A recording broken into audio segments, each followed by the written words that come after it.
Hello, hello, hello. Welcome to Royal Sussex Live. Welcome, one and all. Okay, let me see who was here first. I've had a busy day, right? I was working on those other videos for a couple of days and I finally got my steam up and finished them. So I hope you found them helpful. Let me load my slides, which I have been working on up to the last second. So, Gwendolyn Daniels, thank you so much for being first tonight. There are no prizes, but I appreciate it. Let's see, who else is here? Sharon Augustine, right? Rodney Jackson, Carol Lunn, Lola Love, Louise Narcisse, Compton Caligal, Carlene Beckford. Oh, there's my slides. Just what I was looking for. Okay, well, let's see. Mary H., Lorna Williams, Lydia Washington, Antoinette Kennedy, Vinnie Blair, Annie Bullard High. Okay. All right, so I'm just going to make sure I don't miss any super chats or super stickers. Elaine Parker is here. Thank you so much. And Judy Matassid. Okay. All right. Okay, almost there.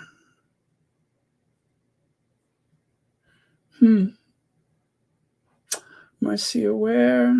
Okay. Wow, you guys have been having a nice little chat. I'm still scrolling it. Finally, I got to the end. Okay. Catherine Bryant, thank you so much for being here. All right, so let me get rid of me here out the corner. And wow, what a hot couple, right?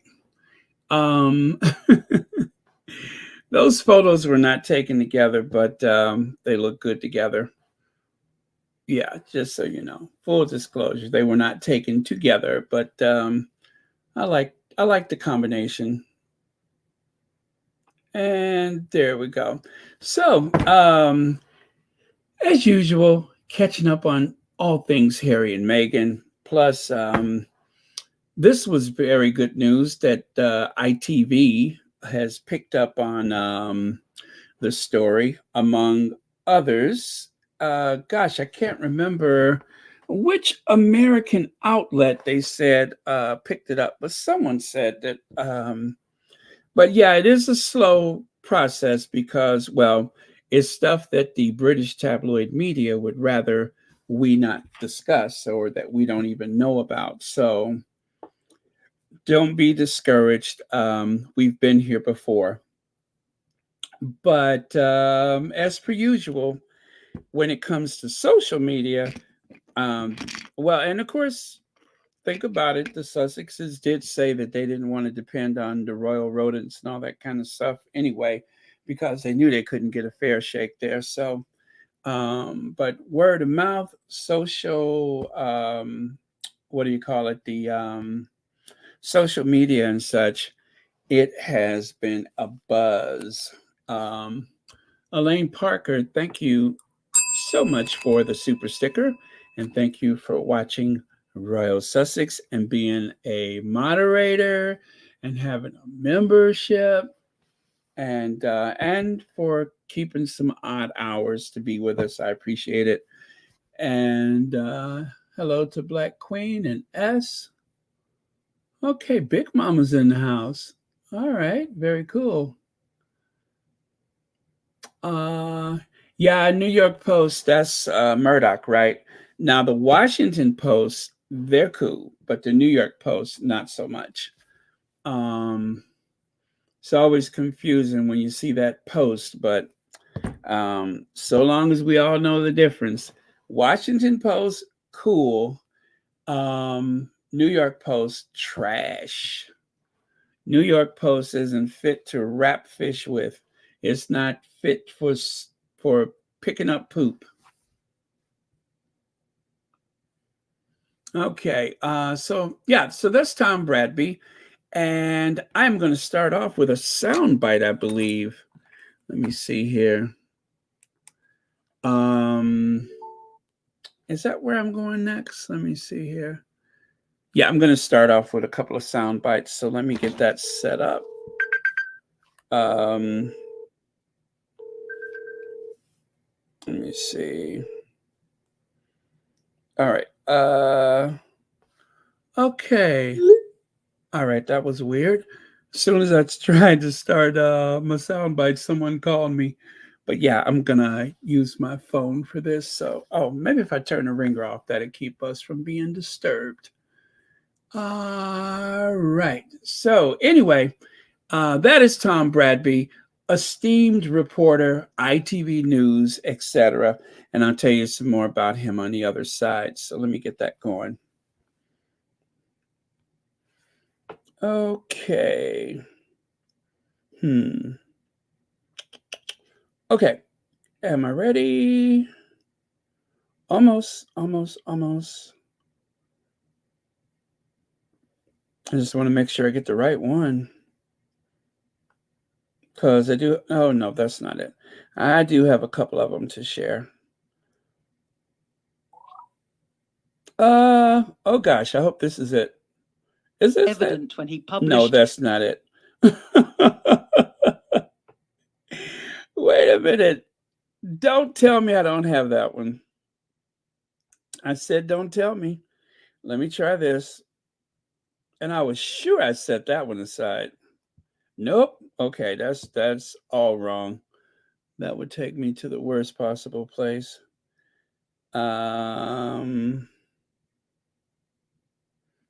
Okay. And no. All right. So I tell you what. Oh no, I think that is it. That is it. Let me see.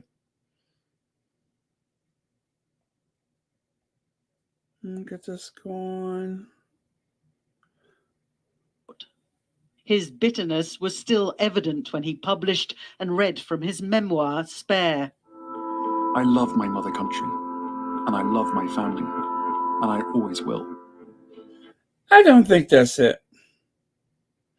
Oh, okay. Yeah, that's not it. Give me 1 second. Oh man, I thought for sure I hit that just perfect. And I do not. Okay, so I need Tom Bradby.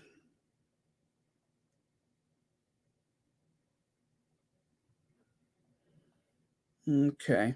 1 second, you guys. Let me sort this out. And I so had it a little while ago.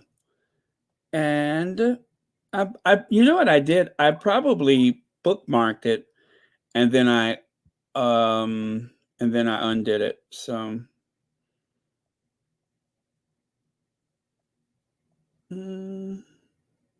yeah, well, okay. Sorry. So I tell you what, I'm gonna go to the next thing and then I will come back to this one. Am I sure that's not it? Oh yeah, that is it. Okay. I am.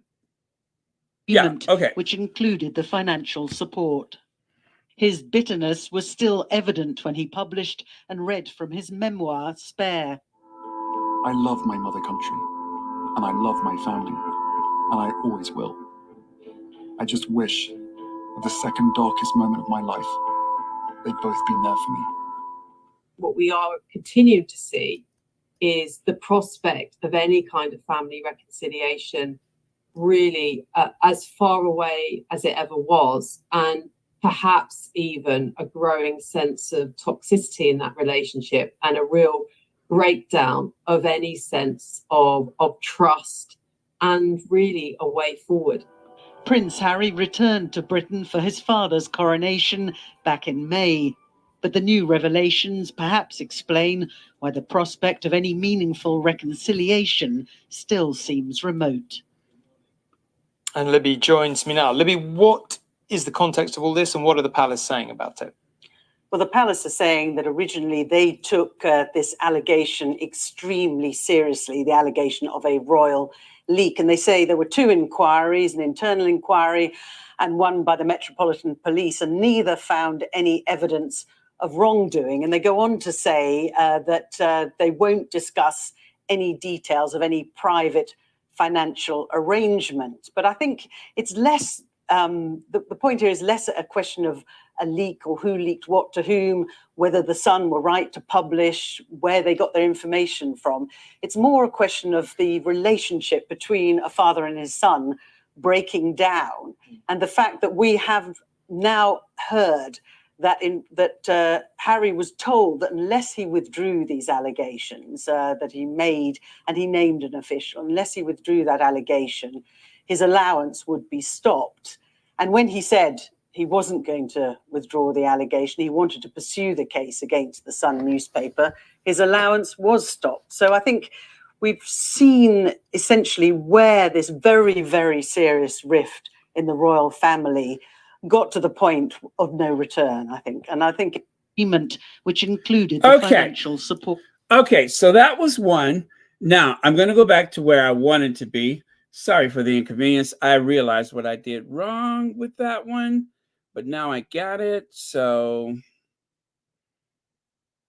or did I just do that twice? I think I just did it twice. And I love my family. Oh, the heck with it.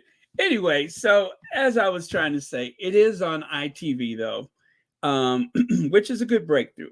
Is that ITV is covering it. Tom Bradby is the one speaking about it, because I like Tom Bradby. And then some people, Tom Bradby was kind of vilified when the when Harry had the interview, because people thought that he was being kind of rough on Harry.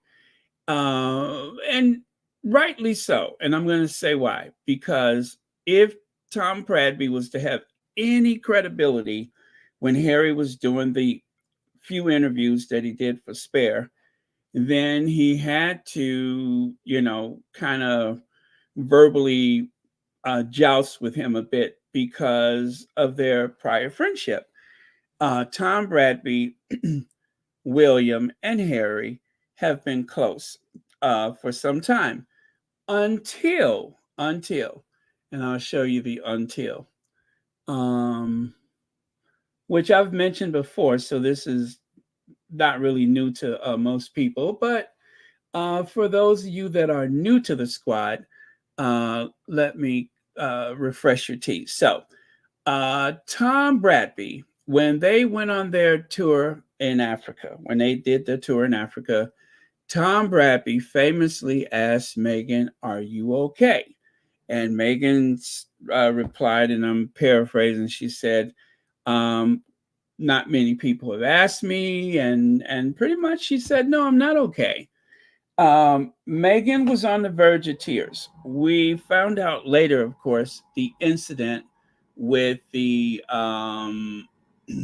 what do you call it, with the nursery and the space heater having a malfunction, the room filled with smoke, and of course the lungs of an infant, or anybody's lungs for that matter, having toxic smoke is never a good thing. So he asked her, and I believe at the time, Bed Knobs and Broomsticks was in Pakistan, but immediately everybody's attention was thrown upon the Sussexes. And so for that reason, William was incandescent with rage. William, who invited Tom Bradby to his wedding in 2011, Harry, who likewise invited Tom Bradby to his wedding in 2018, well, all of a sudden, abruptly and without ceremony, William decided that he, right here, it says, Prince William ends friendship with ITV's Tom Bradby over relationship with Prince Harry, claims report.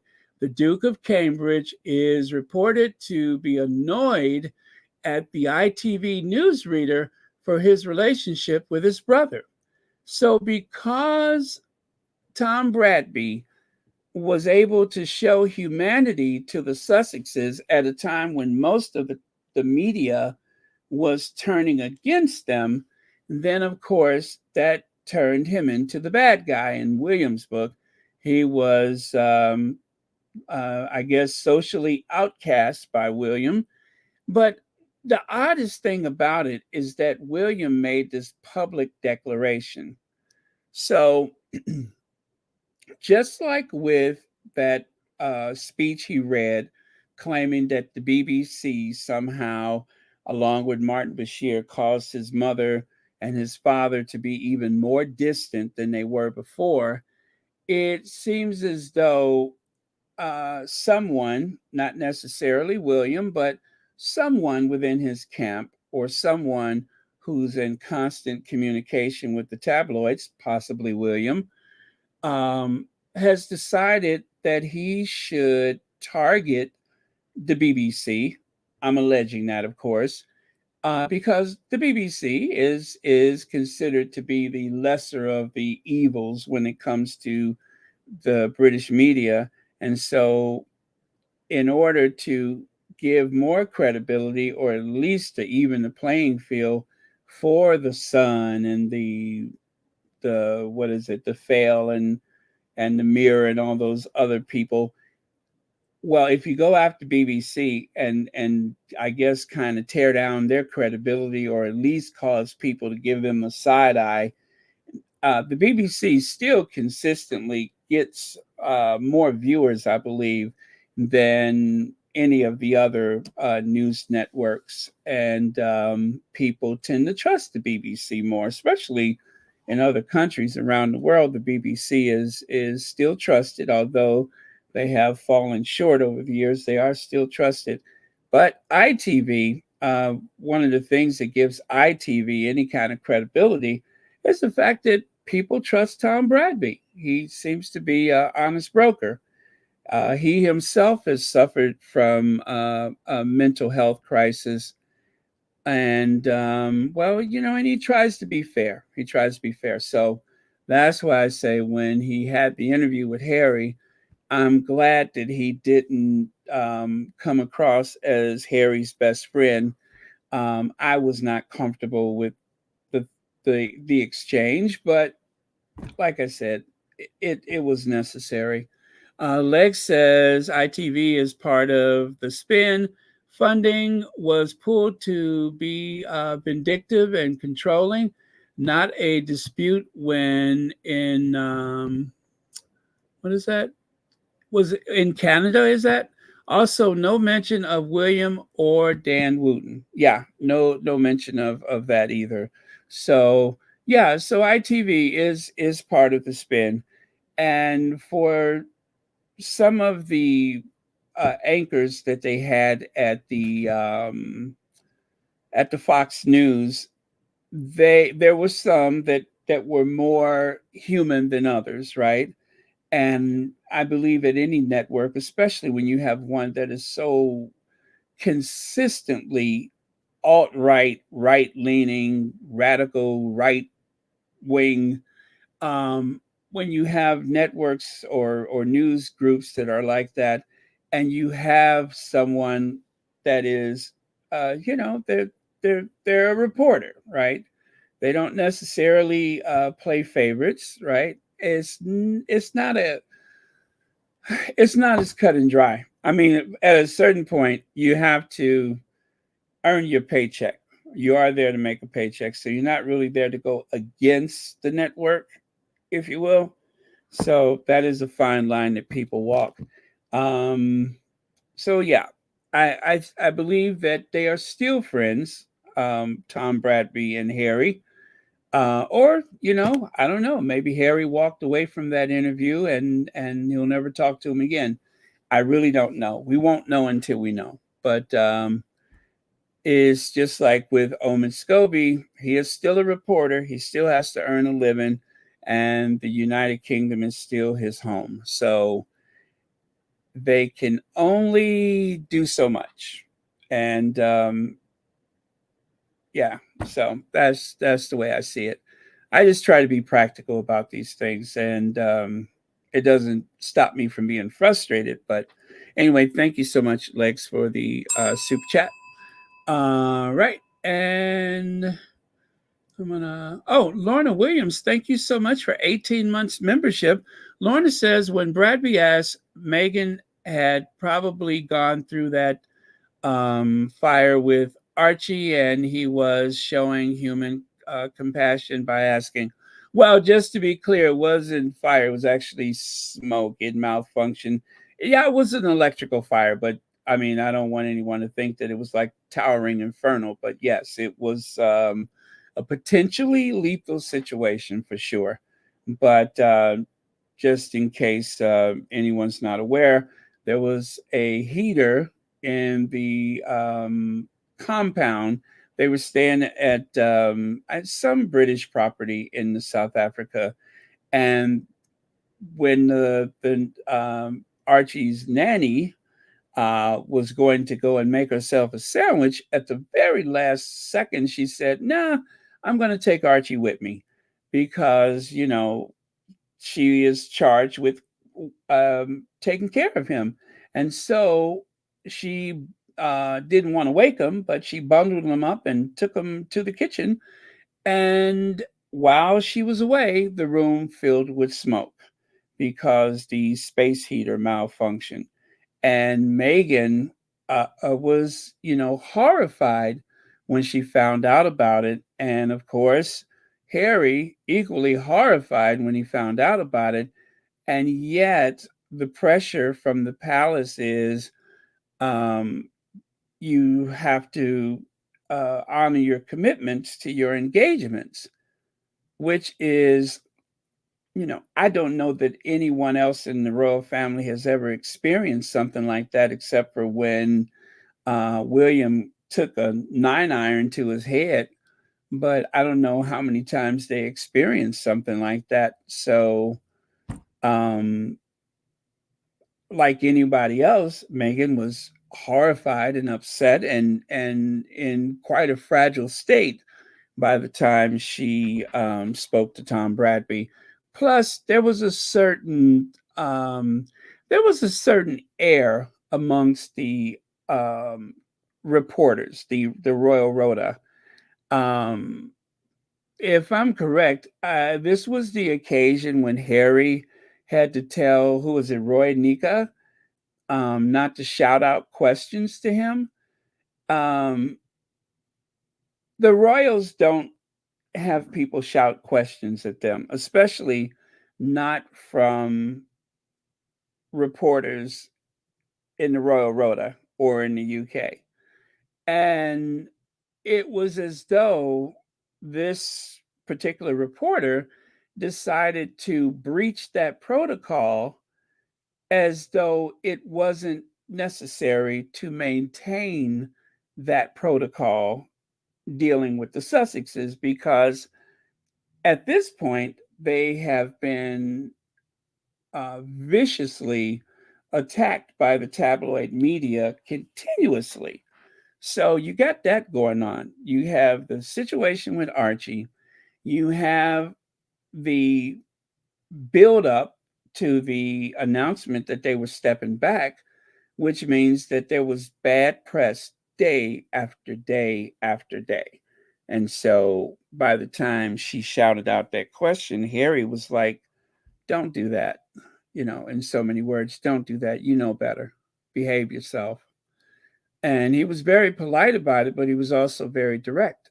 Um, if you're not doing it with other people, why are you challenging me at this point? So thank you, Lorna Williams, for the for the membership. That's what I meant to say. Thank you very much. I'm going to scroll a bit, take a look at a couple of your comments as I go along. And okay, Trash, I believe the media knew about the smoke fire with Archie because Harry and Meghan left the place they were staying and to another place. The press would have asked why. The press knew, just didn't report it. Yeah, they did not report it. They did not report it. There was no mention of it. There was no mention of it. We didn't hear about it until um, it was the podcast, right? It was the Archetypes. Beverly McCaskill says, I think that Tom Bradby knew about the smoke in the room and was asking to show his concern. Surely. I mean, something like that, the word has got to get around amongst that group.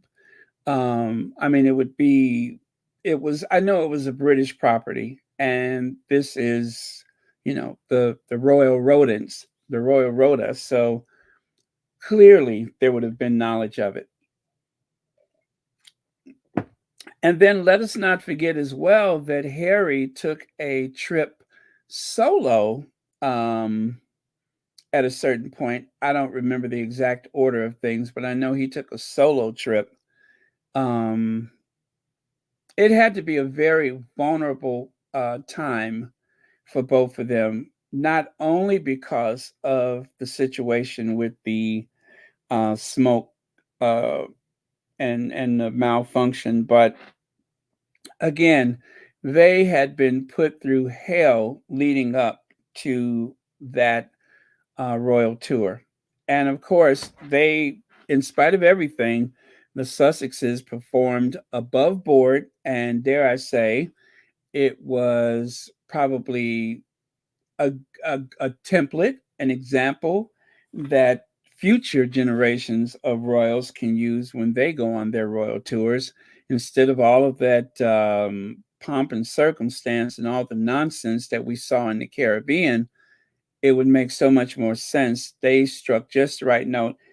If my memory serves me, rather than running to all of the what do you call it, the officials, Harry and Meghan started their time with the charitable agencies and the entrepreneurs and such, rather than running straight to the secretary of this or the minister of that. So that was a good example. They put their people first. They put the people first, and then the government officials. So it was a good visit. In spite of everything, it was actually not good. It was great. It was great. It was Harry and Meghan at their best. They performed extremely well, and sadly, it's unfortunate for, I guess, the Commonwealth that because of all of the things that happened since they were married, that they are no longer available to the Commonwealth. It They could have done a lot of things for people in the Commonwealth, but because of the situation with the family, they don't have that access to the Commonwealth that they would have had before. Because, well, their lives are in California now. So that the people that are really suffering because of it, aside from this Harry and Meghan, is the people in the Commonwealth that they could have helped. I mean, it's just such a missed opportunity. Um, and Meghan was so, thank you, Beverly, by the way. Meghan was so looking forward to, as she said, she wants to hit the ground running. Meghan definitely wanted to make a difference. And that's sadly something that is missing from the narrative when well, unfortunately, there's all of these commentators, and of course the people on the various YouTube channels and on the Twitters and TikToks and such. I'm talking about the hate accounts. They misrepresent in such a, I guess, horrendous way that all of the amazing things about the Sussexes in that time that they were married and serving the institution. A lot of that stuff is being, I guess, not undone, but they're just trying to sweep it under the rug. They're trying to bury it, just like with Diana. They don't speak enough about the hard work that Diana was doing. It is most of the conversation. It revolves around the relationship with Charles, and I'm not talking about amongst us. I mean, with certain people, and with all of these writers or authors or reporters that write these books, that make these documentaries, and they go on these various talk shows. They are rewriting Diana's history. They are trying to eliminate Diana as the humanitarian and replace her as the bitter ex-wife that seemed to have lost her way. And Harry has been pushing back against that by maintaining so much of Diana's legacy through his work. But after that, I'm afraid it's really up to the Sussex squad or up to anybody who wants to help preserve Diana's memory. But yeah, it's frightening how they're doing that. But um, the documentaries, I think, are the worst. And that Jeannie Bond, when she said that Diana would understand or gave Camilla the okay, and that she thought it, I'm like, oh my God, are you serious? I mean, it was enough just to make my head pound. But anyway, you guys, hopefully, they don't complete their task. But they did all of that. They did all of that just to make Camilla acceptable. And likewise, everything that they've been doing to Harry and Meghan is so that they can keep their good relationship with the tabloid media, and also so that they can elevate two of the most mediocre people that have ever existed, Will and Kate. I mean, two of the most lackluster, unimportant people that have ever existed, and they have to do everything they can to play down or downplay, rather, the Sussex's achievement so that they can make them look better.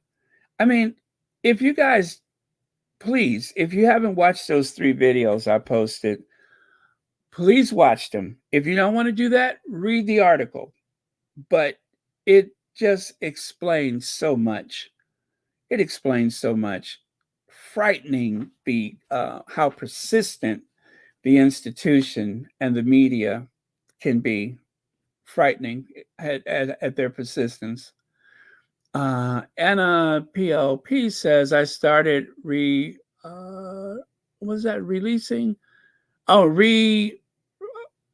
spare for the second time. I think, yeah, autocorrect must have messed that up. But anyway, for the second time, and the way Harry talked about his mother in the first chapter is so beautiful and touching, so different from how Willie talks about her in public TV. Yeah, William seems to have declared her mental. I mean, that's the reference is that she's mental. A speech that he definitely did not write. And it's my belief that they had him give that speech so that it could further absolve any culpability uh, of her mysterious passing, that she died mysteriously in a tunnel in Paris without royal protection. It's designed to take the pressure off the tabloids. They're trying to rewrite the history. Thank you so much. It's just like with the New York thing. Um, Whatever happened in New York, the near catastrophic event, they were given their orders to get photos from the tabloids. And those same tabloids, all of a sudden, they don't want to share the photos. They don't want to share any pictures. They want to forget that ever happened. They will mention it, but they don't show it. They got plenty of photos that night. What happened to the photos? They paid for the photos, but they don't share them. Okay, so anyway, before I get too far off the track, that the whole topic makes me very, very emotional. So let me get back into character here. Diane Hawkins says it's ironic, but Elemental, they could have sold the emotional support Camilla like potato chips by just having her pretend she loved and supported Diana's boys. But it says here the supportive and doting stepmother would have been the winner. Yeah, exactly. And and it was just like someone said the other day, and I cringed. They said if Kate had at least pretended, if she would have pretended just a little pretense, if she would have embraced Meghan or oh God, I can't say it, but right along lines of what you're saying. I can't form those words right now. But if she would have made the least effort, then they could have somewhat concealed their contempt, their harassing, their bullying. Will and Kate could have concealed that by making the most, oh, never mind. I can't even go on with that. Never mind. But thank you, Diane Hawkins. I can't fix my mouth to say it. I can't fix my mouth to say it. But if they would have shown a little more humanity, then it would have been more confusing, even for the squad. We would have been confused by that. Just like Charles walking Meghan down the aisle or extending his arm to Doria, it confused people. People were like, well, maybe he's not so bad. And then we found out, no, he's pretty awful. So yeah, it would have been confusing. It would have helped the Cambridges, actually. It would have been confusing for people because people would be like, yeah, but see, but there's no yeah, but see. I don't care what anybody says. Will and Kate are done. When it comes to their public image, this are these articles from the Byline, that is it. That is it. It's not to say that they are going to get booed every place they go or anything like that. Far from the case. But that the characterization of what Will and Kate are supposed to be, the examples that they're trying to set, I do believe that's not gonna fly anymore. I'm pretty sure that most people will see through that. Only the most loyal of the royalists will pretend otherwise. But the target audience, the demographic that they need so desperately, the young people, they won't have it. The same young people that are marching in the streets around the world as we speak here or exchange here, those same young people will see through the very shallow, callous, and mean-spirited veneer that they are trying to hide their true natures. They nobody's going to buy that. So Will and Kate are done. They are done. Do you hear me? Done. They're done. Nobody is going to buy what they're trying to sell. It's just they are done for, and I could not be more pleased. I am so glad for Spare. I am so glad for the docu series. I'm really glad for that. And now this is just like the bow. This is tying the bow on that little gift. Um, I can't help but think that whatever facade they have been trying to put in place, nobody's going to believe it. They are done. This finishes them off. Anything else will just be like extra, but they're done. Will and Kate are done. And I hate to sound like one of those derangers. You know, they always say that about Harry and Meghan, but they're done. They're done because they're cruel people by nature. And nobody is going to buy that June Cleaver thing that Kate is pulling. Nobody is going to buy that My Three Sons thing that Will is trying to pull. Nobody's going to buy that. It was a tough sell before. Now it's going to be impossible. The demographic that they need in the future, see those two for who they are.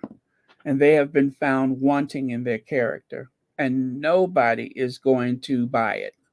So they are just going to become very conspicuously obscure characters. They are going to be like a little backdrop. The best that they can hope for is that those kids grow up and can get out there and sell that institution, because Will and Kate are done. Done, done, done. I'm going to call it right now. They are done. All of the pretense, all of those fake polls and such, nobody is buying it. Boston was a failure. New York was a failure. And of course, the biggest of them all, the Caribbean tour, that was a failure. Kate goes to Denmark and they're still trying to figure out why she was here. What was that about? Don't know. That was the only solo trip outside of the United Kingdom that Kate has ever taken. A 41, 42-year-old woman finally got the courage to go someplace by herself.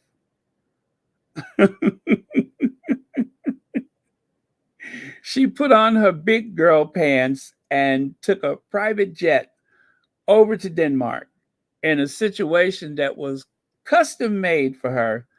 And at best, it was just, well, it was. That's it. Anyway, wait, did I do that one? Let me see. The relationship between the brothers is over. A friend of Williams and Kate's tell the Daily Beast the last Harry and Meghan episode won't make a great deal of difference. Yeah, well, you know what? How is it to taste your own medicine? I wonder. I'd have to ask the Cambridges about that. I'm sure they know. I could not be more pleased. I promise you, I could not be more pleased. Hear, hear, hip, hip, hooray. And of course, I'm going to do everything that I can do to remind people.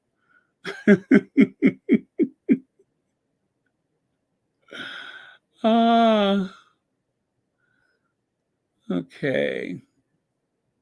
Oh my goodness. All right, I'm kind of far behind. Let me scroll up here.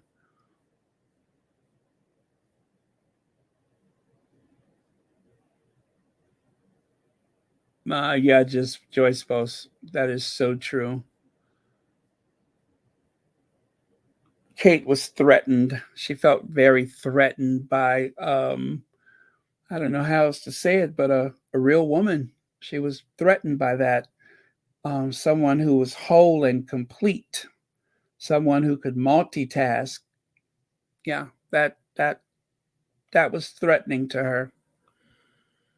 Okay, so we went through that already. Her name is it Libby Weiner? Weiner? That was the lady that you heard.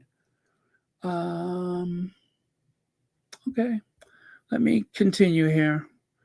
So the reason King Charles asked Prince Harry and Meghan Markle's security, that was in She Knows. And I don't know what it was about the article. I didn't look at the article, but uh, Gums, if you guys know who Gums is, I thank you not to mention the channel, but if you know, you know. Um, the content creator that seems to have more gums than teeth, everybody calls her Gums. Um, it's even been speculation that she is allegedly paid by Kensington Palace. I don't believe that, but this person seems to be very good at marketing as though they have had some prior knowledge in public relations and marketing. So it doesn't seem like it's just by chance that they stumbled upon the, the whole royal family stuff. But she's an American. Um, she portrays herself as a royal expert, and immediately she went on the attack with the She Knows column, trying to discredit everything that she could possibly sink her teeth or her gums into. Listen to me, that everything that she could sink her gums into. I did not do that on purpose, but I had to catch myself. Yeah, she everything that she could possibly sink her gums into, her fleshy, overgrown gums, um, everything that she can gnaw at, she was chomping at the bits or chomping at the gums. And it was desperation. It was desperation. It's just, I'm curious to see what the rest of the Rangers are going to do. Let's see. Oma Andrews, Baron, I'm with you. They are so over. Stick a fork in it. Done. Yes. And thank you so much for the super chat. I really do believe that. I really, really, really do believe that they are done for. They will get the courtesy that Charles gets. And as we all know, they the new Fab Four, Charles and Camilla, William and Kate, they have been avoiding the yellow signs. They've been avoiding Republic. Those are the ones that says "Not my king." They have been avoiding those people. Last minute announcements, going to very safe spaces. Um, yeah, they've been playing it clever. But when they have the opening of Parliament, the Republic movement, they have promised that they will be there and that they're going to be out in force. And so look for the police to do again what they did on Coronation Day. I hope that they are better coordinated, that they don't find themselves being, falsely arrested with no charges ever filed. I hope that that does not happen again, because that is what happened Coronation Day. But in spite of that, there was still quite a few people that showed up, and that's a good thing. Let's see. Yes, threatened with a real woman. Okay.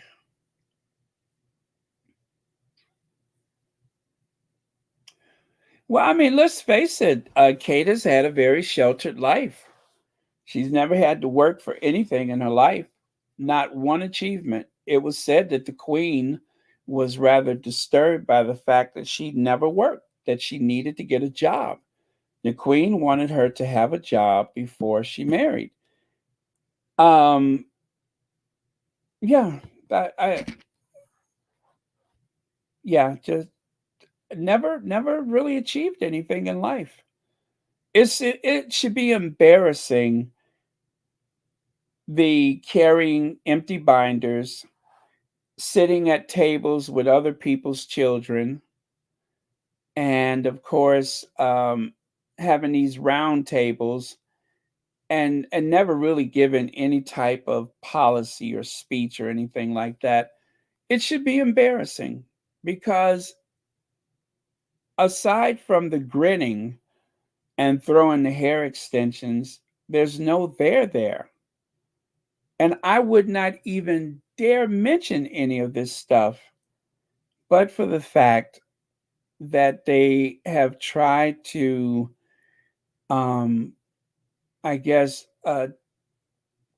dispute Meghan's achievements, downplay her achievements, attack her character, and then they offer mediocre Middleton as a viable alternative to a whole and complete person. If that's not too offensive, but that's how I feel. That you try to replace a high achiever like Meghan with someone who's never worked, cannot speak in public. I guess let me see, what else am I trying to say here? It's just plain and dowdy and awkward. That's it. And yet, over and over again, we are inundated with images of that person as though they are supposed to be Diana 2.0, that they're really, she's supposed to be Meghan. She's like the anti-Meghan. What else? She's like a corporate CEO. She's a mom. She's like the super mom. What else is she supposed to do? Oh, I guess she's supposed to be ready to rule as queen. So she's a viable replacement for Queen Elizabeth. You know, they played that game for a while that she's ready to rule and ready to reign and such. So, oh, I just don't get it. I don't get it. But that's the game that they play. So this was the first video I posted today. And then this one. And my favorite is the in plain sight. I love that one. And of course, this one. Yeah, they were all good, but the in plain sight, that's my favorite one. And because I do remember when they introduced him and they had the magazine article where they said that Harry had better be careful and the hot hunk that Meghan had lunch with. And now we find out that someone leaked their whereabouts. The paparazzi was waiting to take these photos. And this was to, I guess, hurt the Sussexes in some way.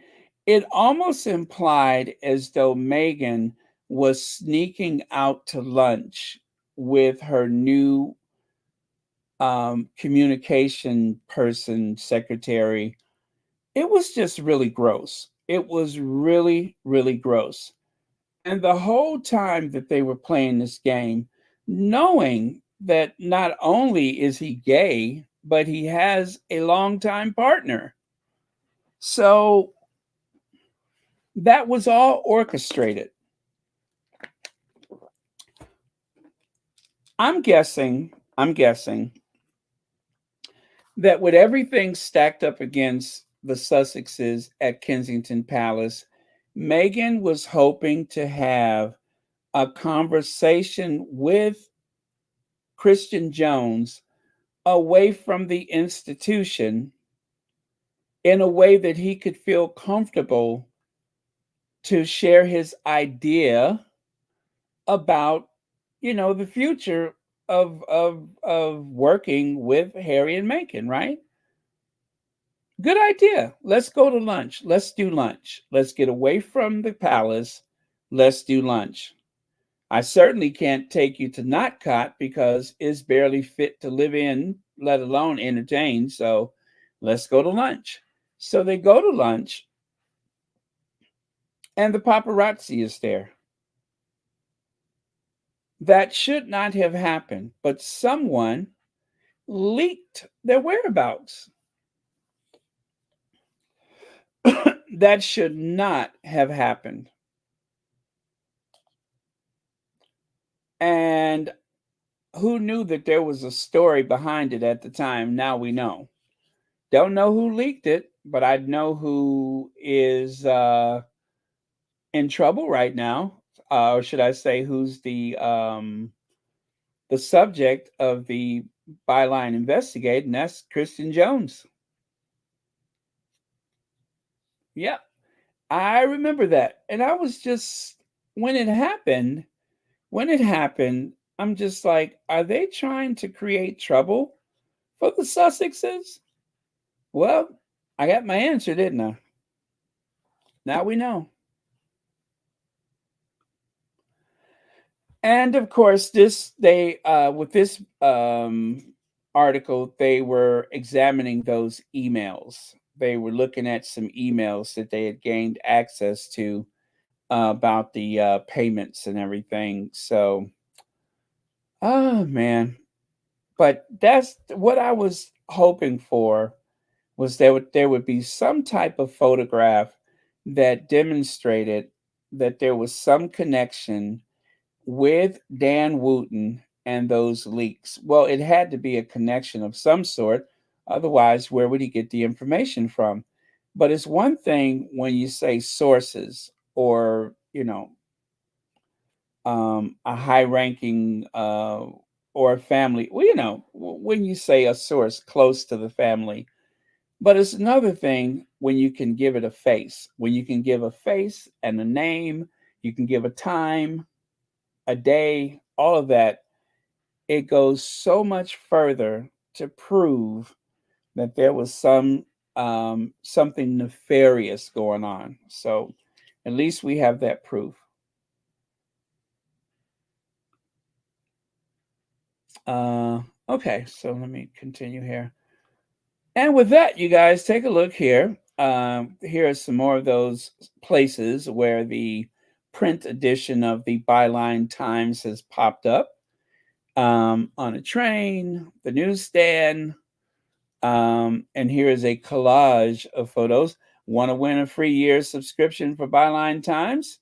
Well, if you want to know how to do that, you have to go to the Byline Times website. I don't have the information available, but it looks as though they're offering a free subscription, which is about a £30, $30 value, something like that. So if you're interested, that is available.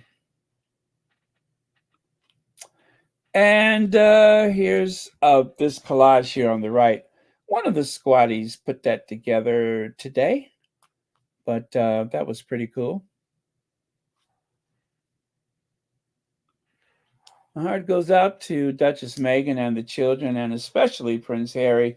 I hurt for him to realize just what, and how dirty, evil, and low his family really is. Yeah. If Harry refused to take the name of the royal aid off of his lawsuit, then there would be hell to pay. And that was the $700,000 allowance and the loss of royal protection. So they would have had royal protection for a year. And am I correct? I heard someone say that Willie, as soon as the story broke, they said Willie Leaks called Harry and said, duh, it wasn't us. That was the government. We didn't do it. That was the government. Willie Leaks supposedly called Harry, and I don't know where I got that from. Was that in Spare?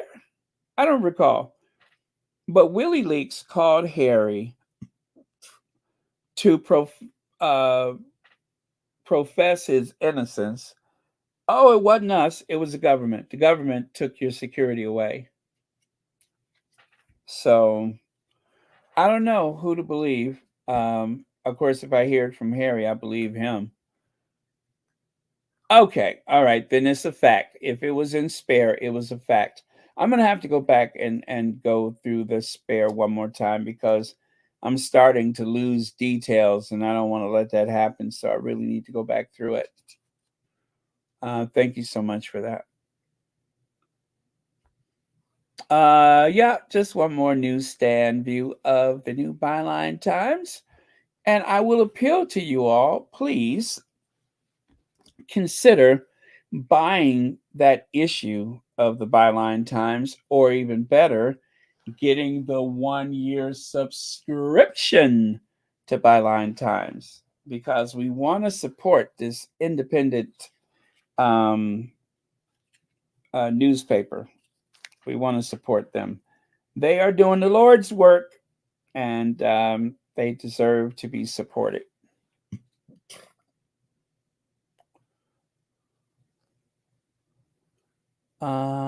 To reread Spare because dropped was for reason no detail too small. He was giving us clues. Yeah, because Harry never mentioned the money. Harry never mentioned the money. That comes from the article.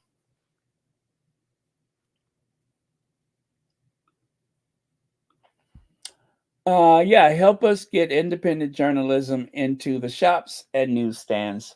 So for the people in the UK, it is important to go to that newsstand and buy a copy. Yeah, buy a copy, buy 2 or 3 copies, pass them around, leave one on the bus, make sure that other people see it. Very, very important.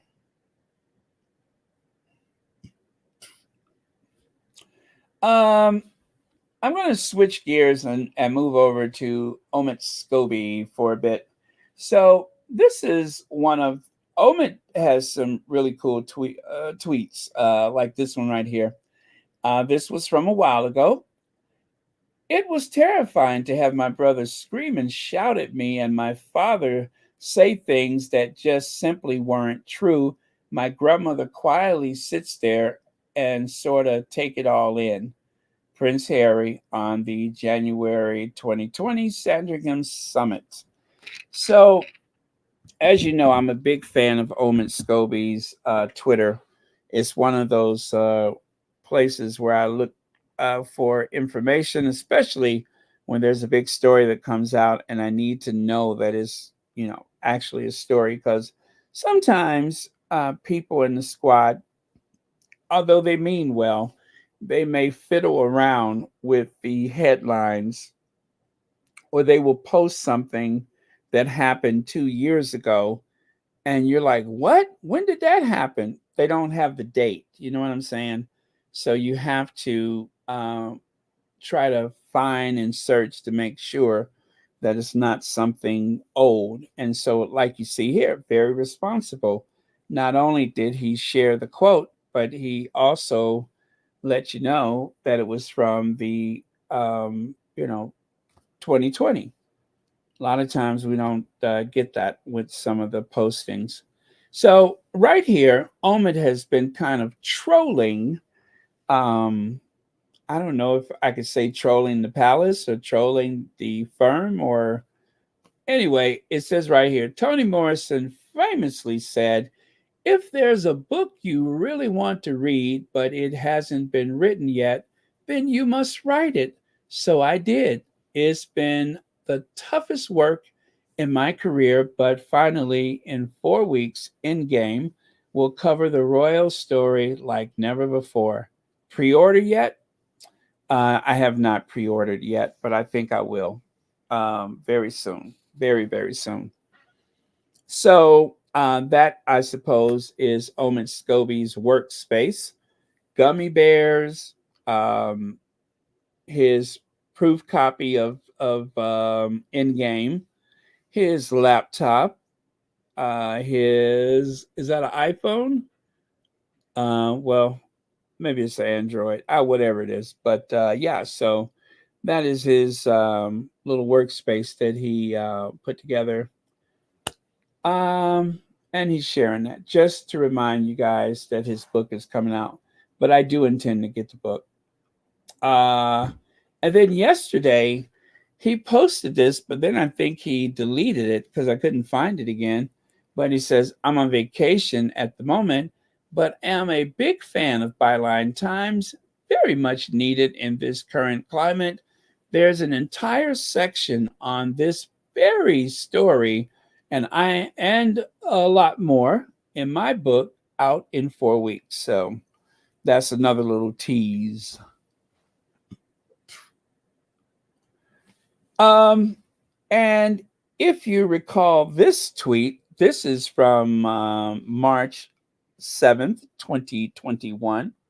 Omid Scobie, he's ready. And you know what he's ready for, right?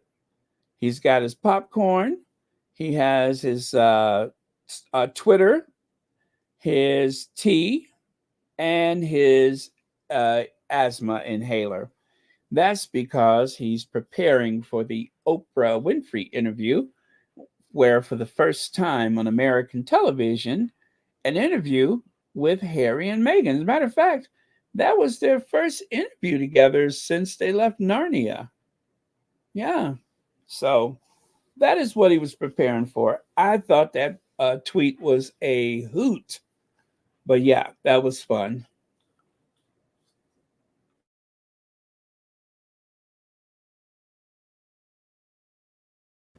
Okay, so continuing with that. And then, of course, there was some of the other spicy tweets that he had, like this one right here. I share what Kensington Palace officials told me at the time. Through Newsweek, Levin was given access to official engagements and chat with Harry for a 2017 cover. Then, without permission, she turned that material into a book. Harry was crushed and his team were furious. So, for those that don't know, why does Angela Levin constantly refer to herself as the official Prince Harry biographer?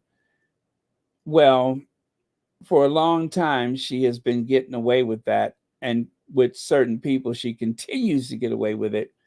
Harry did not authorize her to write a book. Harry had no knowledge of her writing a book until all of a sudden there was a book. Um, Angela Levin was only supposed to go on some engagements with Harry. He did not talk to her until she finally convinced him to sit down, or she coerced his team into getting him to sit down. And they had maybe a 15-minute conversation. And that 15 minutes turned into a biography. And she has been grifting off of that biography ever since. Connie Bowmer! Hey, Connie Bowmer, good morning. Happy Saturday to you. Okay, and then, of course, Omid Scobie has been very, I won't say so outspoken, but he has mentioned the Duke of York on several occasions. I'll give you an example. Royal Family Live, Omid Scobie twist knife into Queen over Andrew's row with Harry Jibe. So Meghan Markle ally, this is what the other royal reporters say. Omid Scobie is not popular with the other royal reporters. Meghan Markle's ally, royal commentator Omid Scobie, appears to have twisted knife into Queen over a row about Prince Andrew's titles being removed by comparing the Duke of York's fate to that of Prince Harry. And likewise over here, Meghan's mouthpiece, Omid Scobie. Meghan's mouthpiece, Omid Scobie, puts boot in over Prince Andrew journalist compares the Duke of York kept his titles until the Queen hand was finally forced. I mean, what language are they using? Twisted the knife on the Queen, used his boot on the Queen. I mean, come on. He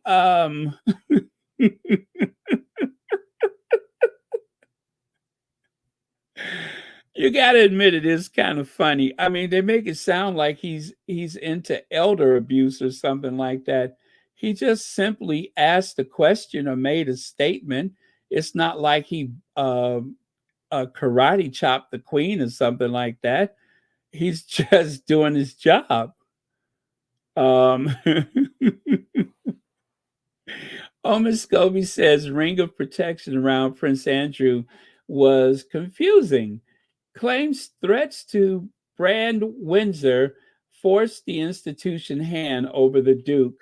Says there was no sympathetic support behind palace walls for Prince Harry. Mr. Scobie works for Harper's Bazaar and co-wrote Finding Freedom biography. So yeah, they have it in for Omid Scobie. So I'm gonna buy his book because I want to give him some support. Meghan's mouthpiece.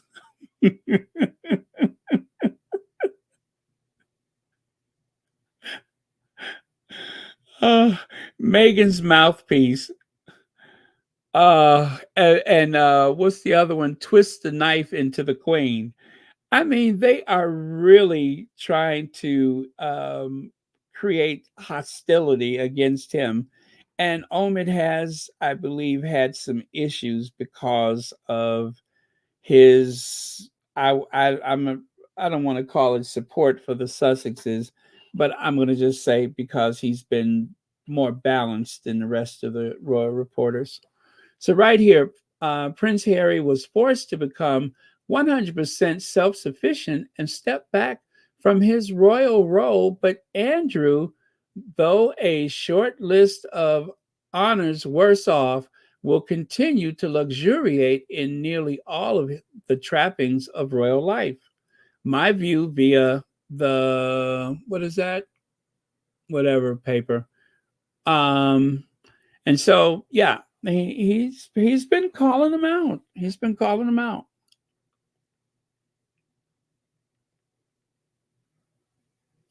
Okay, let me continue then. And then here's a few of them that I saved in my receipts. Just as I wrote in my column earlier today, despite being stripped of all royal patronage and military affiliations, after paying out millions to that person, Prince Andrew's personal protection remains at an annual cost of around 500,000 to the British taxpayers. Well, we all know that it's more expensive than that, but all right, I'll go with that since that's the number Omid put out, but we know it's more than that. Let me see. The safety of others should never be up for debate. The Duke of Sussex Home Office may not see eye to eye, but there's only one acceptable something to this fight. Reinstate Harry's security at his own expense before it's too late. Hear, hear. And of course, there you can see sick U.S. website defends Meghan Markle and Harry race hate posts. Teenage neo-Nazi. Well, anyway, I forgot why I put that together, but yeah, I guess it was making the case about Harry's security, but that was like a little thing I put together some time ago. And then this one right here. Seriously, what is this crap? Omid actually blurred the image of Charlotte because he was outraged at the fact that they actually, they, meaning of course Kate, was the Great Royal Burgundy Parade a cheeky swipe at Meghan? And so when someone tweets Omid and they asked him the question, let me see. I got to see behind that. It says, they blurred the kid, or did you have a good grace, or did you have the good grace to do that? And Omid says, I blurred it. So, yeah, that originally the Daily Mail ran the image of Charlotte playing into this game that Kate has conjured up. It was really distasteful to drag the kids into it. Very distasteful. But that was that day that all of the witches of Windsor and Charlotte, they all wore burgundy. I like that, the witches of Windsor. Yeah, but they all wore burgundy to make a point, because I believe it was Meghan. Oh, sorry, I was grabbing a bottle of water here.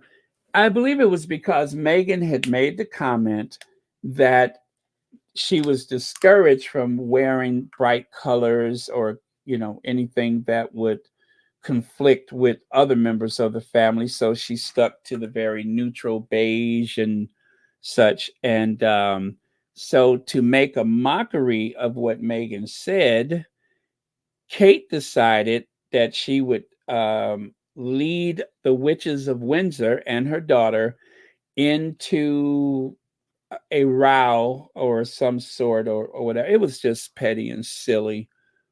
That's the future queen, by the way. Petty and silly. So they all showed up wearing burgundy, including Zara the tongue ring Tyndall, Ford Fiesta. And I'm trying to remember, did Princess Anne? I wonder, let me see. Let me see. I wonder if Princess Anne, because I would hope Anne did not get involved with that. Uh,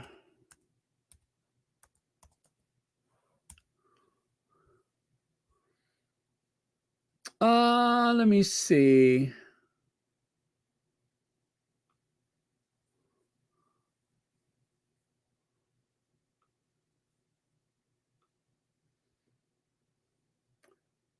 Okay, it was for that Christmas Carol service. I'm looking for that group photo of the witches of Windsor. I'm just curious to know if Princess Anne participated in the nonsense. I hope not. I don't see it. I don't want to spend a lot of time looking for it, but I am curious, because I like to think better of Anne. Um, okay, here's an article from Hello. Well, I see Pippa, Zara the tongue ring Tyndall, Charlotte, and Kate. So far I do not see Afro Annie. I don't think Anne. I don't think Anne. Oh, Ford Fiesta wore white. Okay. Okay. And you know what? You know what? Before I guess indict the rest of the witches of Windsor, there is a possibility that Kate asked them to wear burgundy and they didn't even know why. There is that possibility. So I'm not going to condemn them about that. But anyway, thank you so much, Lorna Williams. Ford Fiesta wore white. Thank you. Oh, and thank you for being a member. There is 1,445 people in the live chat. Please make sure you hit that like button. And if you haven't done it yet, please do subscribe. Speaking of subscriptions, did you all know that Royal Sussex is very close to 44,000 subscribers? So it is possible that if everyone who hasn't subscribed, if you go subscribe right now, right? Well, we're like just 41 subscribers away from 44,000. Huh? Shut the front door.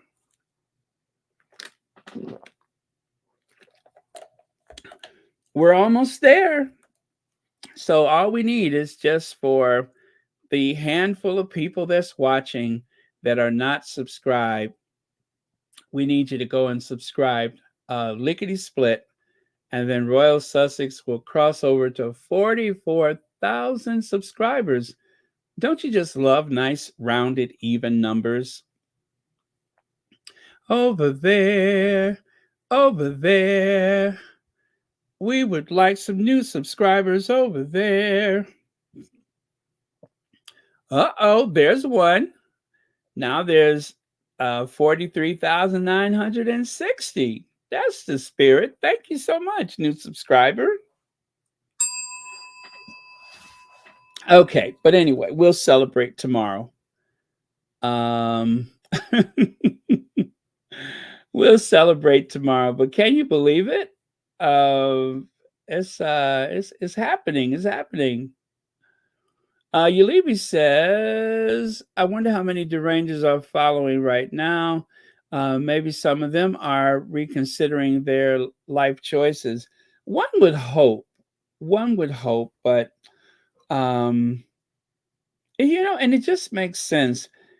If you are one of the hate watchers, if you are a deranger, instead of waking up every day hoping that something terrible has happened, that you hear that they're not together anymore, or that you hear that they are flat broke and they're having a car boot sale or something, wouldn't it be easier just for you to admit that the Sussexes have not put a foot wrong since they left that institution? The fact that Harry wrote a book, well, Charles wrote a book where he told the truth about his parents, the truth as he knows it. If it's because they're making money, well, you can go to any of those royal estates and go in the gift shop. I bought a candy bar when I was at the Windsor Castle. Yeah, I bought a candy bar. When I went to Dumfries' house, I had one of those sausage rolls and soup. I spent money on the royal estates. I spent money to get inside of the royal estate. So, you know what I'm saying? Just lay down your sword and shield and come on over to the Sussex squad. There's nothing here but love and sarcasm with that royal family. Yeah, I'm going to be sarcastic, but aside from that, we have raised money for some very worthy causes. And one of the squaddies, one of the content creators, actually has a Amazon wish list where you could actually go to the wish list and find something that their heart desires, and you can order it for that content. Oh, wait a minute, that's me, isn't it? Never mind. But anyway,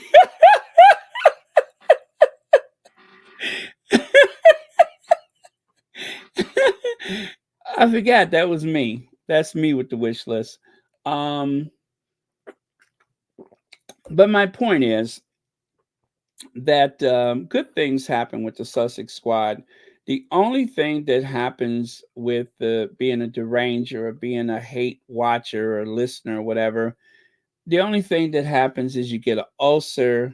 You have to live that secret life where you're constantly plotting against the most influential royal couple in the world. I mean, the Sussexes have not put a foot wrong. They are doing more for humanity. They are doing more outreach. They are actually giving of their own money to help people. They don't go places empty handed. They don't even ask for acknowledgement. They just do. And if somebody wants to tell the story, they can. There's been many occasions where we don't even know that the Sussexes were involved with something until someone who posted the story on their Instagram, and then all of a sudden it starts making the rounds. But that's very typical for the Sussexes. So come out of the darkness and come into the light with us, and be full and happy and joyful. Um, there's no future with um, the hate campaign. It really isn't. It is only affecting. Hark! What is that? The official Royal Sussex wish list? This is so embarrassing. As a matter of fact, I'm going to pin it at the top of the chat just to get it out the way.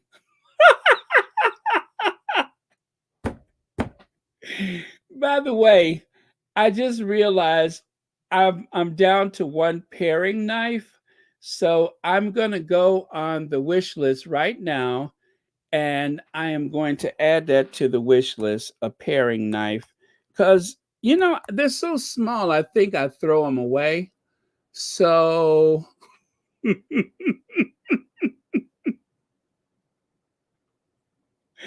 I'm going to add that to the wish list before I forget about it. Oh, there's a nice set right there. Oh, okay, right here. And what a bargain. It's just $4.61. This is the height of tacky, but let me do it before I forget. Okay. So if you happen to find yourself on the Royal Sussex wish list, I just added some paring knives for $4.61. Okay? Okay. Now where was I?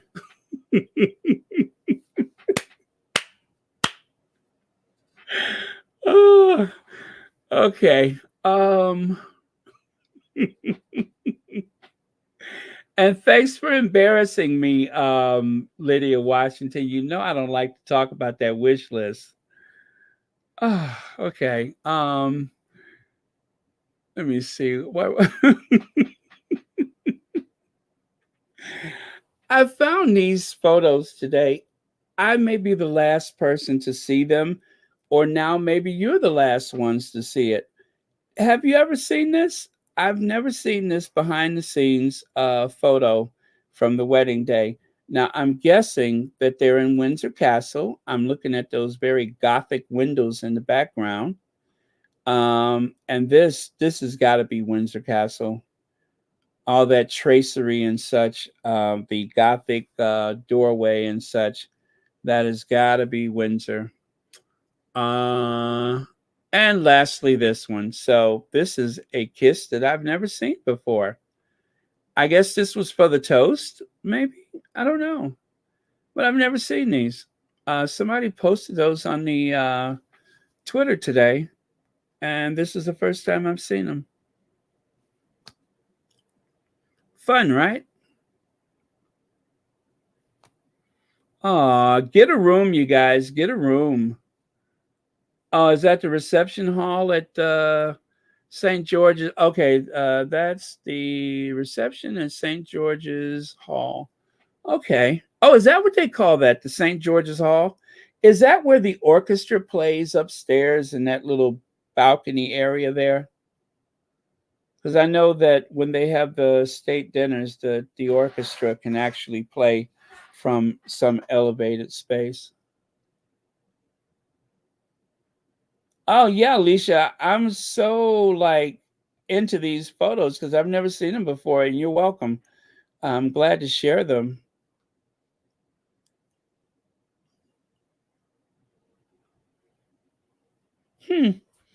Okay, well, if I find something else new, I will be sure to share it with you.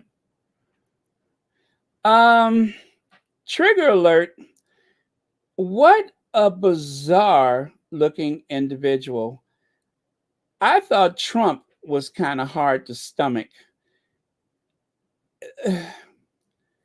No disrespect to this guy, but he is rather cartoonish.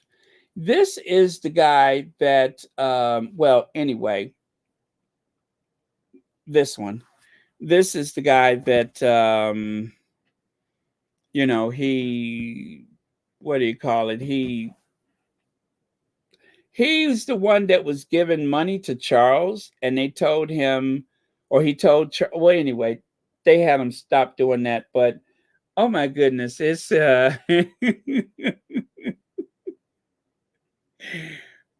old people like this scare young people. You know that, right? Old people like that scares young people. This is why young people are afraid to get older, because of the fact that someday they may go glancing past the looking glass and see this staring back at them. Now, I don't think this is going to happen to most people. Charles is the result of centuries of, well, let's just say it, inbreeding. Those reptilian, invertebrate, inbred alien life forces called the uh, what is it? Gotha, Itchy Gitchy, ya. What is their name over in Germany? Itchy Gitchy, ya. What is it? The Gotha, uh, uh, Glutenberg something. Wait. Don't tell me. Is It's not Hanover. It's the Gotha. What the hell is their name? The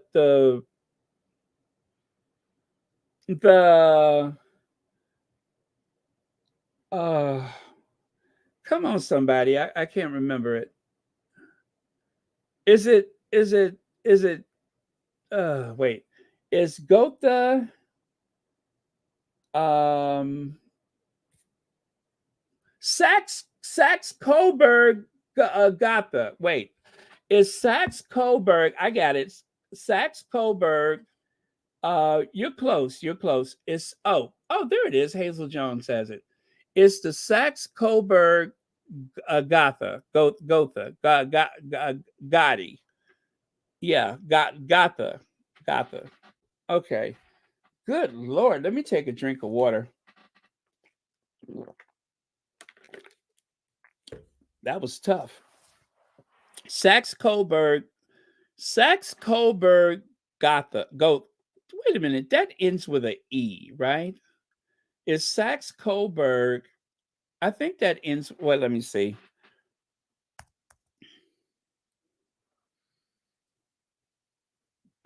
Saxe Coburg. Oh, it is Gotha. Why did I know? I thought it was an E. Oh, Goethe. Goethe is that German philosopher. Gotha, that's the inbred. That's the inbred reptilian alien life force known as the Windsors, right? Okay. Well, anyway, if you're a young person, I just want you to know that the vast majority of us will not age and look like either of those gentlemen on the screen. So I don't want anyone young to go to bed afraid that they're going to wake up one day and look like that. That will not happen to most. That will not happen to most people. You're not going to wake up one day and have gigantic hands and but you know what? I mentioned this before, and I'm just being totally petty right now. But I mentioned this before. Have you noticed that Charles's ears are not as big as they used to be? It's because his face is catching up to it. His face is catching up to his ears, which is actually kind of bad, isn't it? That just means that his face is getting much bigger, but his face is catching up to his ears. So you don't even notice how big the ears are anymore. I noticed that. He needs somebody to help him lay down his ends, though, don't you think? He needs some of that jam gel to lay his ends down, because his ends are way out of control. And see there, this is why diversity is so important. If there was a woman of African descent on the household staff, there's no way in the world she would let him go out the house without laying them ends down, right? Yeah, I think so. He needs somebody to help him control those ends because it is not kosher in today's, world. It is 2023 and there's no excuse for anybody to have their ends standing up like that. So, I'm just saying. I'm just saying. Uh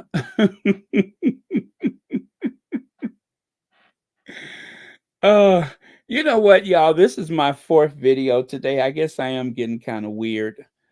I'm getting just a little punchy. Let me hurry up and get done because I probably need to relax. Uh 1 year after Musk purchased X is losing users, ads, and revenue. 1 year after billionaire Elon Musk bought Twitter, now named X, for $44 billion to revive its business and make it less woke, the site Business Outlook appears dire, losing users, advertisers, and revenue. Well, that's it. I just wanted to share that with you.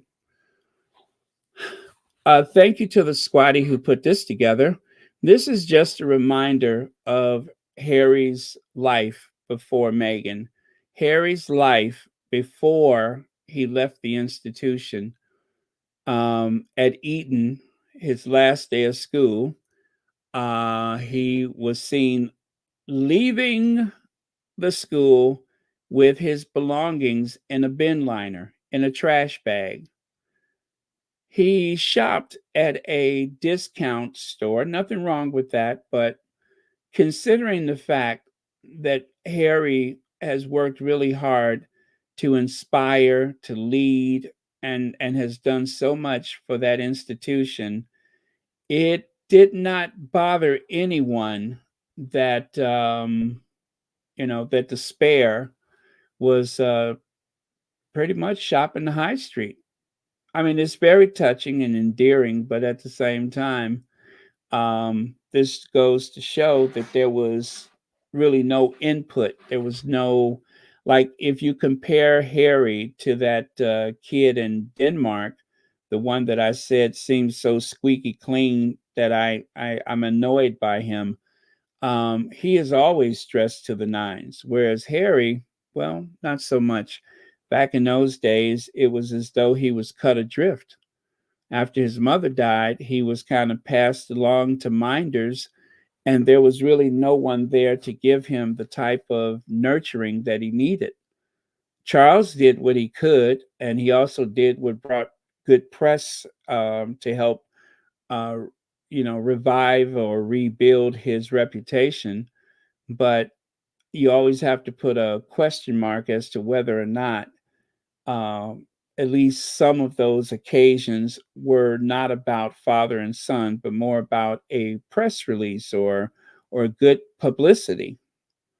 There he is at the Notcott, the Nottingham cottage, a dilapidated servants' quarters, which was supposed to be a move up for Harry. They have a vast amount of furniture in the royal collection, but Harry didn't have access to it. Most of the royals at Kensington Palace, they are able to borrow from the collection and furnish their homes. Harry didn't even have proper furniture. And of course, the shoe with the hole in the sole. The first layer of the sole is worn away. And, well, again, I don't believe that there was any nurturing or guidance or input. Once Diana was gone, then he had a few people that the palace would send to mind him, and pretty much he was on his own. It's kind of a difficult position for someone to be the minder of a royal prince, considering that they refer to him as Sir. I mean, he's 13 years old and they're calling him Sir. So that's also kind of awkward. She saved the prince, and they lived happily ever after.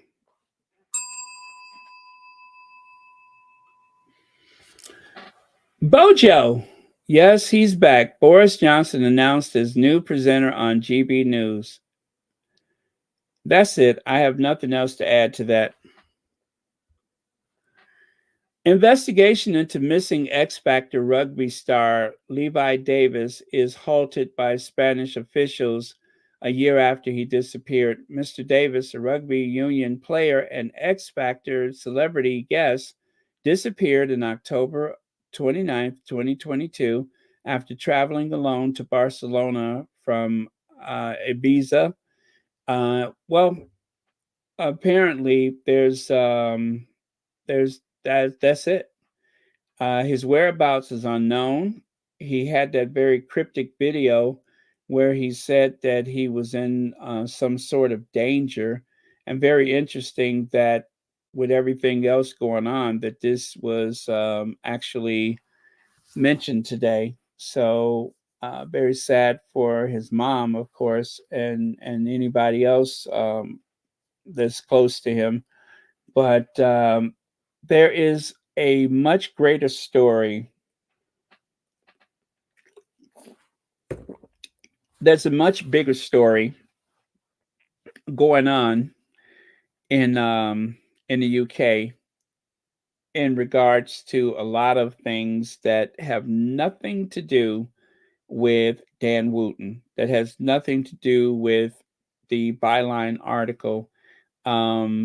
The entire aristocracy is pretty amoral. They're an amoral bunch. They do things on their own terms. They get away with a lot of stuff that we never even hear about. Um, for every like person and peer in the House of Lords that has gotten in trouble that we have known about, you could multiply that as well as the people that are close to the aristocracy, the people that serve the royal family. There's like so much there, and very little of it ever sees the light of day. And this is one of those examples of how someone who you know became famous found himself around some very powerful people, and now they can't find him. So really, really frightening. Okay. Brilliant costume for book week at, is it I guess I messed up the letters when I did that. It's at Kiel, whatever's primary school. The Prince Harry Spare book was happy to award it first prize. So yeah, some kid went as Prince Harry Spare. And I guess there's going to be a few of those this Halloween. I have a bunch of those photos of the kids that for book week. Was it book week? It was some event, but they were all dressed up as Harry Spare or whatever. So very cool costume. And yes, he deserves first place. So anyway, you all, I think that was the last. Yes, that's my last slide. That is the last slide. Thank you all very much. Thank you for watching those videos that I made earlier today. If you didn't get around to reading the article, or if you have read the article and you just want to hear my voice, you could always go and find this and this and this, where you can listen to me narrate the articles myself, and you can take it in all over again. So there's a lot to the articles, so you might as well just go and enjoy them. Anyway, I spent a couple of days putting them together, and I do appreciate you all that have watched them or intend to watch them. You can just go to the videos in the menu to find it find them and listen to them there. And when they come out with the new articles, I'm going to do it all over again. So I have kind of committed myself to making these videos from the Byline articles and occasionally some other articles, so that we'll have that as a reference. And anyway, I thank you all for watching them. Okay, let me go back to the very first slide. I don't know, for some reason I thought I had another sound bite to share with you all, but maybe I don't. Check my bookmark. Well, did I do this one or no? And you know what? No. Explosive allegations concerning how Treatment in the Oh, did I share that one or no? Oh, I don't know. I am confusing myself. Now, you know what? The one I was looking for earlier, now I see it. But I don't know if I played it or not. So never mind. I think we've heard enough. Or did I? Okay, I'm gonna do it anyway. Let me go back to Tom Bradby. Anyway, I'm done, you guys. Have a good night. Don't stay up so late if you don't have to. is the context of all this, and what are the palace saying about it? Well, the palace is saying that No, that's not it. All right, there I go, confusing myself again. against the Sun. He alleged a named royal aide had leaked stories. Their own opinion on the matter, but we've been told about potentially explosive allegations concerning how and when that rift deepened, which were first aired by the Byline Times this morning. We understand tonight that Prince Harry was cut off financially with the ending of payments agreed at the Sandringham summit after he refused to remove the name of a palace aide from a legal action against the Sun newspaper. The King was in Norfolk today, not far from where the so-called Sandringham agreement was reached with his younger son, Prince Harry. He may once have believed that a split could be amicable, but ITV News has learned of an ultimatum issued by the royal household that may have precipitated the final rift between Charles and Harry and Meghan. Allegations first made in the publication Byline Times. Relations had begun to sour after the Duchess of Sussex made allegations about her treatment in the royal family during the couple's visit to Africa. But it was the leaking of Harry and Meghan's decision to leave for Canada that we understand led to a complete collapse of trust. Harry has taken several newspapers to court. The case that sparked the row was against the Sun. He alleged a named royal aide had leaked stories to the newspaper, including about their plan to live in Canada. The aide has always denied any wrongdoing. Harry was told to withdraw his allegation when he refused his father's allowance to him was suspended. In his now infamous interview with Oprah Winfrey, he spoke about how suddenly that support was taken away. My family literally cut me off financially, and I had to afford security for us. Wait, hold up. Wait a minute. Your family cut you off? Yeah, in the first quarter of 2020. ITV News understands this is how it came about. The couple were living in California when Harry launched his legal action, sending a letter to the Sun with the incendiary allegation of a royal leak. 2 months later, he was told a police investigation and one by the royal household had found no evidence of any leak, and he was warned to withdraw the allegation. Their own. Okay, so that's what I wanted to play earlier, and I couldn't find the darn thing, and it was right there in plain sight. But I had the two, and both of them look alike, and I'm like, why did I save that twice?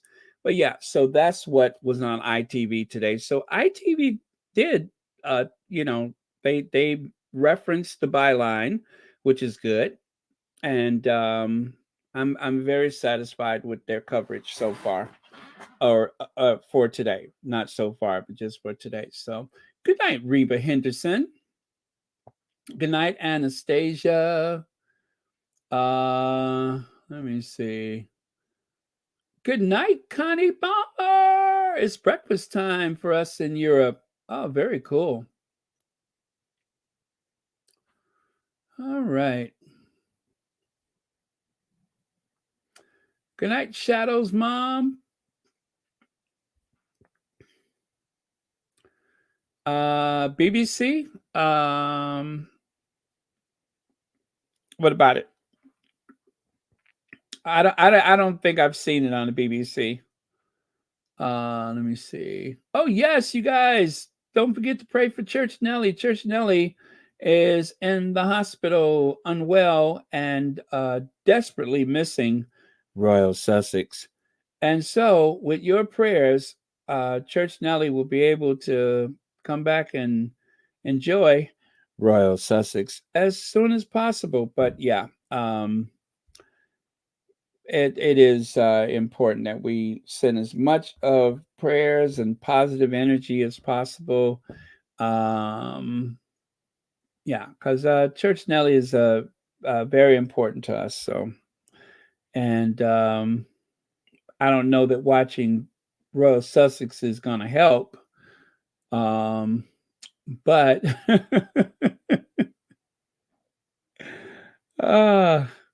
I mean, there's something about my singing, right? Right.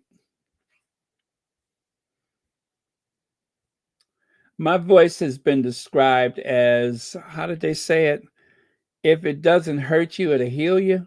I think that's what someone once quoted about my singing.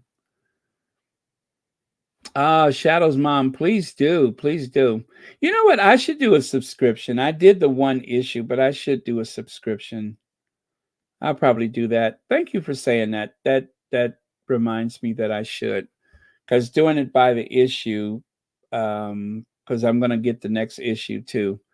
But yeah, I did buy the issue. It was like £3 something. But anyway, love you guys. I'm going to say goodnight to you. Thank you very much, or good morning for those of you that are in a different time zone. And as always, as corny as it sounds, but I do mean this from the bottom of my heart, thank you all so much for trusting me to do this work. That means more to me than anything else.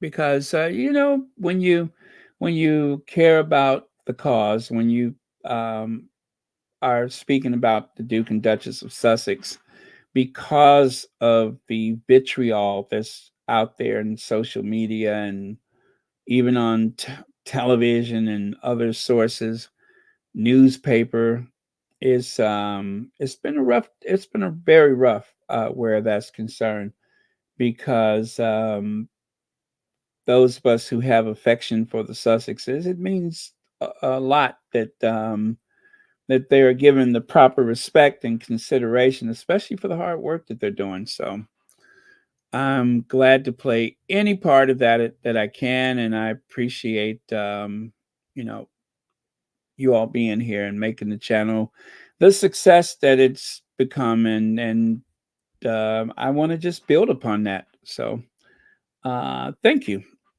And other than that, we will bid goodnight to our queens. And I'm going to cue the Ginger Avenger. And our last word of the day is good night, everyone. Oh, Robin Hyde, that is profound. That is Shakespearean. Thank you so much for that. I'm moved. I am just moved.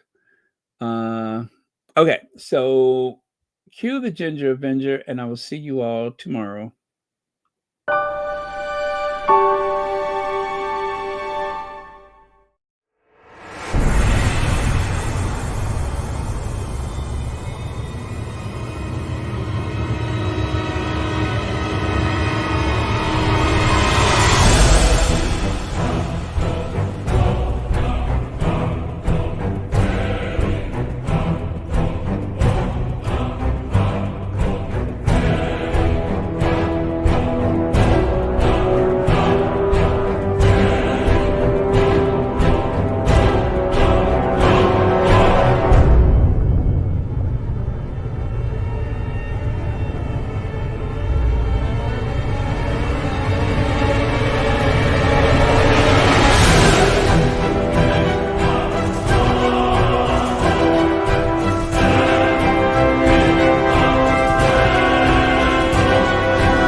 months